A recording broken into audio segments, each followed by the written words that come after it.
नमस्कार, जय हिंद। दृष्टि घटना चक्र करंट अफेयर्स इस सीरीज़ में आपका बहुत बहुत स्वागत करता हूं। दोस्तों, अपने लास्ट वीडियो तक हमने राष्ट्रीय परिदृश्य कंप्लीट कर लिया। अब हम चलेंगे वैदिक परिदृश्य की ओर। और हाँ, इसमें जो इंपॉर्टेंट चीज़ें हैं वही हम पढ़ेंगे, क्योंकि प्रीवियस ईयर के पेपर आप उठा करके अगर आप देखेंगे तो वहाँ पर बहुत ही रेयर क्वेश्चन यहाँ से होते हैं कि कोई कानून दिया गया है उसके बारे में पूछा गया है। ठीक है। और हाँ, इसका PDF आप टेलीग्राम ग्रुप को ज्वाइन करके वहाँ से डाउनलोड कर सकते हैं। चलिए शुरू करें। इसमें जो हमारा पहला कानून है वो रक्षा अधिग्रहण प्रक्रिया 2020 में संशोधन। तो पीटी के लिए बिल्कुल भी इंपॉर्टेंट नहीं है, छोड़ दीजिए। नेक्स्ट है निधि अधिनियम, ये भी इंपॉर्टेंट नहीं है। अब यहाँ पर एक इंपॉर्टेंट है दिल्ली नगर निगम संशोधन अधिनियम 2022। ये एक संशोधन है, अमेंडमेंट बिल है। ठीक है। इसका मतलब कोई मूल कानून रहा होगा। तो जो मूल कानून है वो कब का है? 1957 का है। दिल्ली नगर निगम अधिनियम 1957। ये जो बिल है, अमेंडमेंट बिल, इसी कानून में संशोधन करता है। अब देखिए, जो 1957 का अधिनियम है उसे 2011 में एक बार और अमेंड किया गया था। कैसे अमेंड किया गया था? इसमें कहा गया था कि जो दिल्ली नगर निगम है वो 3 भागों में बटेगी। जो उत्तरी दिल्ली है, दक्षिणी दिल्ली और पूर्वी दिल्ली। तो 3 नगर निगम अभी आप देखेंगे। एक है NDMC, north Delhi municipal corporation. इसी तरीके से साउथ दिल्ली है और यहाँ पर ईस्ट दिल्ली है। तो अब ये जो संशोधन है वो क्या किया गया है 2022 में। इन संशोधन के द्वारा ये जो 3 जो नगर निगम है इनको फिर से मिला दिया गया और इसका नाम क्या हो जाएगा? दिल्ली नगर निगम हो जाएगा। ठीक है। और इसमें क्या कहा गया कि कुछ प्रमुख मामलों में फैसला सुनाने का अधिकार दिल्ली सरकार से ट्रांसफ़र करके किसके पास चला गया? केंद्र सरकार के पास चला जाएगा। अब देखिए, यहीं से विवाद आता है केंद्र राज्य संबंधों में, स्पेशली यूनियन टेरिटरीज़ और जो सेंट्रल गवर्नमेंट है उनके बीच में। तो यहीं से आपका मेंस का भी क्वेश्चन बनता है। तो कौन कौन से ऐसे मामले हैं जहां पर अब केंद्र सरकार के पास पावर आ जाएगी? तो वो ये मामले हैं कि पार्षदों की कुल और अनुसूचित जाति के सदस्यों के लिए आरक्षण, कितनी सीटें उनके लिए आरक्षित की जाए, जोन्स और वार्ड्स में बांटना जो नगर निगम है, वार्ड्स का परिसीमन मतलब बाउंड्री तय करना। तो ये सब पावर किसके पास आ जाएगी? सेंट्रल गवर्नमेंट के पास। ठीक है। चलिए, और यहाँ पर कहा गया कि जो नगर निगम है उसमें सीटों की कुल संख्या कितनी? 250 से ज़्यादा नहीं होनी चाहिए। नेक्स्ट जो कानून है वो दंड प्रक्रिया शनाख्त अधिनियम 2022, the criminal procedure identification bill 2022 का है। इसे अभी 18 अप्रैल 2022 को राष्ट्रपति की सहमति मिल गई है, मतलब ये कानून बन चुका है। यहाँ पर भी अधिनियम लिखा हुआ है। ठीक है। पहले ये लोकसभा में पारित हुआ, फिर राज्यसभा में पारित हुआ, और जब कोई भी बिल दोनों सदनों में पारित होने के बाद राष्ट्रपति की उसे सहमति मिल जाती है तो वो क्या बन जाता है? एक्ट बन जाता है, अधिनियम बन जाता है। इसमें देख लेते हैं क्या क्या चीज़ें हैं। इसमें जो प्रिजनर्स होते हैं उनकी शिनाख्त के बारे में बताई गई है बातें। जो 1920 का कानून था, आप समझ सकते हैं कि 1920 में हमारी टेक्नोलॉजी कितनी एडवांस रही होगी, और जो प्रिजनर्स हुआ करते थे उनके किस प्रकार के शिनाख्त की ज़रूरत होती थी। तो जो 1920 का एक्ट है उसमें सिर्फ उंगलियों के निशान और पैर के छाप, सिर्फ यही चीज़ें शामिल हैं। ठीक है। लेकिन अब चूँकि वक्त बदल चुका है, टेक्नोलॉजी बदल गई है, अपराध के तरीके बदल गए हैं, तो अब कैदियों की शिनाख्त करने के तरीके भी बदलने की ज़रूरत है। इसीलिए इस कानून में संशोधन किया गया। अब कहा गया कि जो कौन कौन सी चीज़ें इसमें शामिल की जा सकती हैं। अब यहाँ पर देखिए कैसे शिनाख्त होगी। हथेलियों की छाप तो ली ही जाएगी। इसके अलावा आइरिस है, रेटिना है, दस्तखत सिग्नेचर है, लेखन है, बायोलॉजिकल सैंपल। बायोलॉजिकल सैंपल का मतलब खून है, सीमेन है, वीर्य है, बाल है, और उंगलियों के निशान मतलब फिंगरप्रिंट है, पैरों के छाप है, फोटोग्राफ्स हैं। तो इन चीज़ों को भी इसमें शामिल किया गया है। अब यहाँ पर बताया गया है कि जो ये सारे डेटा होंगे वो डेटा जो होंगे वो NCRB के द्वारा एकत्रित किए जाएंगे। यही इसकी सेंट्रल एजेंसी होगी, नोडल एजेंसी होगी।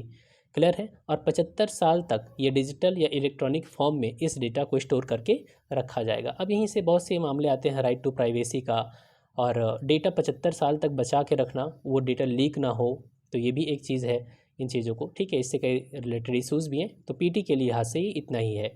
नेक्स्ट है संविधान अनुसूचित जाति और अनुसूचित जनजाति आदेश संशोधन अधिनियम 2022। अब देखिए, इस प्रकार का कई आप कानून नीचे देखेंगे। इसमें क्या होगा कि किसी भी समुदाय को या जाति को SC में शामिल किया गया या ST में शामिल किया गया, इसी के लिए ये आदेश जारी किया जाता है। ठीक है। अब यहाँ पर देखिए, ये जो संशोधन है ये हमारे देश में 2 कानून हैं। संविधान अनुसूचित जातियाँ आदेश 1950, ये SC के लिए है अनुसूचित जातियाँ, और संविधान अनुसूचित जनजातियाँ आदेश 1950, ये अनुसूचित जनजातियों के लिए है। तो इसमें क्या किया गया है? इसमें देखिए, इस अधिनियम के तहत झारखंड की SC सूची से भोगता समुदाय, एक समुदाय है जिसका नाम भोगता है, उसको निकाल करके राज्य की एसटी सूची में शामिल किया गया है। तो ध्यान रखना, भोगता जो है अब उसे किस में शामिल कर दिया गया, एसटी सूची में शामिल कर दिया गया है। ठीक है, और इसके अलावा कुछ समुदायों को शामिल करने के लिए इसमें संशोधन करता है। यहाँ पर जैसे देशवारी है, गंजू, दौलतबंदी, इनको सब को भी किस में शामिल किया गया है, एसटी सूची में शामिल कर दिया गया। नेक्स्ट फिर से देखिए वही कानून यहाँ पर भी है। अब इसमें क्या किया गया है, तो आप यहाँ पर देख सकते हैं, त्रिपुरा में अनुसूचित जातियों की सूची में कुकी जनजाति की उपजाति के रूप में दार्लोंग समुदाय को शामिल किया गया। जो दार्लोंग समुदाय है उसे कहा गया कि ये भी कुकी जनजाति की ही एक सब ट्राइब है। ठीक है, दार्लोंग समुदाय, तो इस तरीके से इसे भी एक ट्राइबल स्टेटस मिल गया। और यहाँ पर भी आप देख सकते हैं, ये भी 2022 का ही है, वही कानून है सेम। इसमें क्या किया गया था, इसमें ये उत्तर प्रदेश से रिलेटेड है, तो आप इसको देख लीजिए। 4 जिलों में, उत्तर प्रदेश के 4 जिलों में गोंड समुदाय को एससी सूची से हटाया गया है और उनको एसटी में इंक्लूड किया गया है। ठीक है, कौन कौन से, ये तो गोंड समुदाय है, ये तो जानते ही हैं। बाकी ज़िले कौन से हैं, चंदौली, कुशीनगर, संत कबीर नगर और संत रविदास नगर। इन 4 जिलों से उन्हें एससी से निकाल करके किस में शामिल किया गया है, एसटी में शामिल किया गया है, मतलब एसटी की मान्यता उन्हें दी गई है। ठीक है, नेक्स्ट है निर्वाचन विधि संशोधन अधिनियम 2021। ये इंपॉर्टेंट है, इसको आप समझ लीजिए। ये जो the election laws amendment bill 2021 है, 20 दिसंबर 2021 को लोकसभा में, 21 दिसंबर को राज्यसभा में और 29 दिसंबर को हमारे प्रेसिडेंट की सहमति से मिल गई है। ये संशोधन किस में करता है, तो ये जो हमारा रिप्रेजेंटेशन ऑफ पीपल्स एक्ट है 1950 का और 1951 दोनों में ही अमेंडमेंट करता है। क्या अमेंड करता है, पहला अमेंड करता है कि जो वोटर आईडी है उसको आधार से जोड़ा जाएगा। ठीक है, आधार से जोड़ने से बहुत सारे फ़ायदे होंगे, यहाँ पर भी आपका मेंस का टॉपिक बनता है ये चीज़ें। और एक यहाँ पर जो पॉइंट है वो ये है कि जहाँ जहाँ पर भी इसमें पत्नी वर्ड लिखा हुआ था उसको पति पत्नी से संशोधित किया गया है। अब देखिए ऐसे होता था, जैसे मान लीजिए कि जो हमारे आर्म पर्सनल्स हैं, आर्म फोर्सेस के जो हमारे लोग हैं, जैसे कि मान लीजिए आर्मी वाले हैं, नेवी वाले, वो लोग बाहर रह करके काम करते हैं, तो कई बार ऐसा होता है कि उनकी वाइफ भी उनके साथ रहती हैं। और वोट के बारे में अब जब आप देखेंगे, जब चुनाव होता है तो वो आर्म फोर्सेस के पर्सनल जो होते हैं वो बैलेट मतलब पोस्टल बैलेट कर सकते हैं, पोस्ट के माध्यम से वोट दे सकते हैं। तो इस कानून में ये था कि उनकी पत्नियां भी पोस्ट के माध्यम से मतलब अपना वोट दे सकती हैं। लेकिन ये बात इसमें नहीं थी कि अगर मान लीजिए किसी की पत्नी बाहर काम करती है, वो भी आर्मी में है और उनके साथ उनका हस्बैंड भी रहता है, तब वो तो पोस्टल बैलेट के माध्यम से वोट दे पाएंगी उनकी वाइफ, क्योंकि वो तो आर्म पर्सनल में आती हैं। लेकिन उनका पति जो है वो वोट नहीं दे पाएगा। तो इसमें संशोधन करके यही किया गया कि जहाँ पर पत्नी वर्ड था उसको पति या पत्नी से संशोधित कर दिया गया। तो मतलब अब उसमें अगर मान लीजिए कोई बेरोजगार पति है या कोई वो और काम करते हैं, वो अपनी पत्नी के साथ रहते हैं और उनकी पत्नी आर्मी में है, नेवी में, मतलब कि सेना वगैरह में है, तो पत्नी उनकी तो वोट दे पाएगी वो पोस्टल के माध्यम से, पोस्ट के माध्यम से, और उनका पति भी अब वोट दे पाएगा। ठीक है, ये चीज़ें हो गई। इसके अलावा और एक संशोधन किया गया। पहले क्या होता था कि 1 जनवरी को ही जो 18 वर्ष का होता था वही रजिस्ट्रेशन करवा पाता था।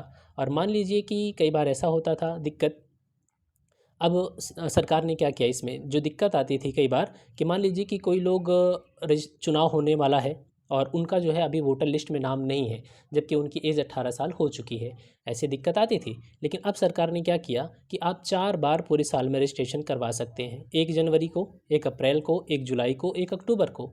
इससे क्या होगा, इससे लोगों को 4 बार अपना नामांकन कराने का मौका मिलेगा। ठीक है, तो इस तरीके से अब मान लीजिए कोई 2 जनवरी को 18 साल का होता है, ठीक है, और पहले टाइम क्या था कि 1 जनवरी को जिसकी 18 साल पूरी होती है वो करवा लेगा, या 1 जनवरी से पहले। तो ये तो दिक्कत हो गई ना, मान लीजिए 2 जनवरी को है, किसी का 10 जनवरी को 18 साल पूरा होता है, तो वो तो अगले साल तक इंतज़ार करेगा ना। तो अब इंतज़ार उसे करने की ज़रूरत नहीं है, वो अप्रैल में जा कर के अपना वोटर ID कार्ड बनवा सकता है। ठीक है, तो ये इससे फ़ायदा होगा। नेक्स्ट है, और इसमें कौन सा कानून जो इम्पोर्टेंट है, यहाँ पर ये सब बिल्कुल भी ज़रूरी नहीं है, और बांध सुरक्षा अधिनियम बिल्कुल ज़रूरी नहीं है। हाँ, यहाँ पर दिल्ली विशेष पुलिस स्थापना संशोधन अधिनियम, the Delhi special police establishment amendment bill है 2021 का। तो जो मूल बिल है वो कब का है, वो है 1946 का। और आप जानते हैं कि यही वो कानून है जिससे CBI को पावर मिलती है। ठीक है, CBI को पावर कहाँ से मिलती है, दिल्ली विशेष पुलिस स्थापना अधिनियम 1946 से। अब ध्यान से समझिएगा, जो CBI के डायरेक्टर का कार्यकाल होता है वो कितना होता है, न्यूनतम 2 साल। सरकार ने क्या किया, सरकार ने कहा कि जो सीबीआई के डायरेक्टर का कार्यकाल है अब एक साल में एक बार में 1 साल के लिए बढ़ाया जा सकता है। कब तक बढ़ाया जा सकता है? जब तक कि उसका कार्यकाल 5 साल पूरा ना हो जाए। मतलब 2 साल तो है, लेकिन वो अगले 3 साल तक और रह सकता है। 5 साल पूरा हो जाएगा और ये जो 3 साल का कार्यकाल है वो एक बार में 1 साल के लिए बढ़ाया जा सकता है, एक साल के लिए। ठीक है, तो ये इसमें संशोधन किया गया है। क्लियर? चलिए नेक्स्ट, इसमें और भी कुछ पॉइंट हो तो वो हम देख लेते हैं। हाँ, सीबीआई का जो डायरेक्टर होता है उसकी नियुक्ति कौन करता है? तो केंद्र सरकार के द्वारा की जाती है और एक कमेटी होती है जो सरकार को सुझाव देती है। कमेटी में कौन कौन शामिल होता है? तो देख सकते हैं, प्रधानमंत्री इस कमेटी के अध्यक्ष होते हैं, लोकसभा में विपक्ष का नेता, और CGI chief justice of India या सीजीआई के द्वारा नामित सर्वोच्च न्यायालय का कोई एक न्यायाधीश। क्लियर? नेक्स्ट जो कानून है वो पेटेंट एक्ट है, ड्रोन अधिनियम है, बिल्कुल ज़रूरी नहीं है। हाँ, 105वां संविधान संशोधन अधिनियम 2021, ये जो 105वां संविधान संशोधन अधिनियम है ये 127वां संविधान संशोधन विधेयक है। कौन सा? 127वां संविधान संशोधन विधेयक है। ठीक है, अब इसमें हम समझ लेते हैं। अब एक चीज़ तो आपके मन में नहीं आ रहा कि कैसे ये 127वां संविधान संशोधन विधेयक है और कैसे ये 105वां अधिनियम है। तो आप जानते हैं कोई ज़रूरी थोड़ी नहीं कि जितने भी बिल संसद में आते हैं सब पास हो करके एक्ट ही बन जाए। बहुत से बिल पास भी तो नहीं हो पाते, लेकिन नंबर तो चेंज नहीं होगा ना। जैसे मान लीजिए कि 102वां बिल आया और वो पास नहीं हुआ, तो क्या इसके बाद जो नेक्स्ट बिल आएगा वो भी 102वां होगा? नहीं, वो तो 103वां हो जाएगा ना। ठीक है, और लेकिन जब अधिनियम बनेगा तब अधिनियम का नंबर अलग से चल रहा होता है और यहाँ पर बिल का नंबर अलग से। सारे बिल चूँकि पास नहीं हो जाते, इस वजह से ये डिफरेंस आपको देखने को मिल रहा होगा। 127वां संविधान संशोधन विधेयक और 105वां संविधान संशोधन अधिनियम। अब इसमें प्रोविजंस क्या क्या हैं? इसमें है ओबीसी की शक्तियों को लेकर के कि ओबीसी की पहचान कौन करेगा। आप जानते हैं कि हमारे देश में जब जो राष्ट्रीय पिछड़ा वर्ग आयोग है उसे पहले संवैधानिक दर्जा नहीं था, तो 102वां संविधान संशोधन लागू करके इसे संवैधानिक दर्जा दिया गया। जब इसको संवैधानिक दर्जा मिला तो इसमें एक बात और शामिल थी कि जो ओबीसी की पहचान है वो कौन करेगा? ओबीसी की पहचान करने या उनको बाहर करने की शक्ति राज्यों की ख़त्म कर दी गई। पहले स्टेट जो हमारे हैं वो ओबीसी की पहचान करते थे, लेकिन जब राष्ट्रीय पिछड़ा वर्ग आयोग को दर्जा मिला संवैधानिक तो उनकी ये पावर ख़त्म कर दी गई। जब ये पावर ख़त्म कर दी गई तब जाकर के राज्यों ने इसका विरोध किया। जब राज्यों ने विरोध किया तब पुनः ये जो 105वां संविधान संशोधन अधिनियम है इसमें क्या कहा गया कि जो सोशली और इकोनॉमिकली बैकवर्ड क्लासेस हैं, मतलब ओबीसीज, उनको आइडेंटिफाई करने की राज्यों की शक्ति को बहाल फिर से कर दिया गया। मतलब अब जो सिचुएशन है वो ये है कि राज्य जो है वो अपनी अलग से एक सूची तैयार करेंगे ओबीसीज की, और जो सेंटर है वो अपनी एक अलग सूची तैयार करेगा ओबीसी की। एग्जाम्पल के तौर पे आप समझ सकते हैं कि कुछ जातियां आप देखेंगे कि मान लीजिए यूपी में वो ओबीसी में आते हैं स्टेट में, लेकिन हो सकता है सेंटर में वो क्या हैं, जनरल में आते हैं। ठीक है, तो यहाँ पर ये ऐसे कैसे हो गया? तो यहाँ पर यही तो समझना था कि यूपी जो स्टेट है वो अपनी ओबीसीज की एक अलग लिस्ट तैयार करता है और जो सेंटर है वो ओबीसीज की अलग लिस्ट तैयार करता है। ठीक है, पहले ये पावर स्टेट के पास ही थी, लेकिन राष्ट्रीय पिछड़ा वर्ग आयोग को जब दर्जा दिया गया संवैधानिक तो उनकी स्टेट्स की ये पावर ख़त्म कर दी गई थी। अब फिर से उनकी इस पावर को बहाल कर दिया गया कि राज्य अपनी लिस्ट तैयार कर सकते हैं ओबीसीज की। कौन सा संविधान संशोधन? 105वां संविधान संशोधन। ठीक है, यहाँ पर ये कानून जो है वो काम का नहीं है बिल्कुल भी। नेक्स्ट, उत्तर प्रदेश जनसंख्या नियंत्रण विधेयक, इससे आया हुआ था पिछली बार सवाल। अब इसमें जो 2 चाइल्ड पॉलिसी के बारे में बात की गई है। ठीक है, और इसमें कहा गया है कि जो लोग 2 बच्चे जिनके ज़्यादा होंगे वो कई योजनाओं से वंचित हो जाएंगे, लेकिन बस दिक्कत ये है कि इसमें कुछ भी डेटा नहीं दिया गया। जबकि आप जो सवाल देखेंगे उसमें टीएफआर के बारे में भी बात की गई थी और इसका टारगेट कब तक था उसके बारे में भी बात किया। जब मैं आपको यूपी स्पेशल बताऊंगा ना, जो यूपी स्पेशल की घटना चक्र की बुक है, तो वहाँ हम डिटेल में पढ़ेंगे इस चीज़ को। ठीक है, चलिए, और यहाँ पर अधिकरण सुधार कराधान बिल्कुल काम का नहीं है। प्लास्टिक अपशिष्ट, हाँ थोड़ा सा यहाँ देख सकते हैं। 12 अगस्त 2021 को भारत सरकार के पर्यावरण, वन और जलवायु परिवर्तन मंत्रालय ने प्लास्टिक अपशिष्ट प्रबंधन संशोधन नियम ये जारी किया। इसमें क्या बताया गया? इसमें कहा गया कि 1 जुलाई 2022 से जो पॉलीस्टेरीन है और पॉलीस्टेरीन समेत विभिन्न सिंगल यूज प्लास्टिक्स हैं उनका निर्माण, आयात, भंडारण, वितरण, बिक्री, उपयोग, मतलब कि जो सिंगल यूज़ प्लास्टिक है उसको पूरी तरीके से बैन कर दिया जाएगा 1 जुलाई 2022 से। ठीक है, तो ये ध्यान रखना है कि हमारे देश में प्लास्टिक कब बैन हो रही है, 1 जुलाई 2022 से बैन हो रही है। अब यहाँ पर समझिए, सरकार ने चूँकि इसको जो है अगस्त में किया था ना नोटिफाई, 12 अगस्त 2021 को। सरकार ने फिर ये भी कहा था कि 30 सितंबर 2021 से जो प्लास्टिक के कैरी बैग हैं उनकी मोटाई कितनी होनी चाहिए, 50 माइक्रोन से बढ़ा करके 75 माइक्रोन होनी चाहिए, और 31 दिसंबर 2022 के बाद से 120 माइक्रोन तय कर दी गई। इससे फ़ायदा क्या होगा माइक्रोन बढ़ाने से? इससे फ़ायदा ये होगा, आप देखेंगे कि जो बहुत पतली प्लास्टिक होती है ना, उसको रिसाइकिल करना बहुत टफ होता है। उसको देखेंगे कबाड़ी भी नहीं ले जाते हैं, वो फिर हवा में ही ऐसी उड़ती रहती है और वो पोल्यूशन फैलाती रहती है। ठीक है, जब उसकी मोटाई ज़्यादा हो जाएगी तो उसको क्या होगा, काटना आसान हो जाएगा। जब काटना आसान हो जाएगा तो उसको रिसाइकिल करना आसान हो जाएगा, तो इसीलिए मोटाई बढ़ा देने से अच्छा हो जाएगा। ठीक है, तो सरकार ने 120 माइक्रोन तय कर दी है 31 दिसंबर 2022 के बाद प्लास्टिक की मोटाई। नेक्स्ट और कुछ हम देख सकते हैं जिसमें कानून है, इधर भी कोई ज़रूरी नहीं है, बस जो हमारा विधिक परिदृश्य है वो इतना ही है। आपको और ज़्यादा इसमें टाइम वेस्ट बिल्कुल नहीं करना है।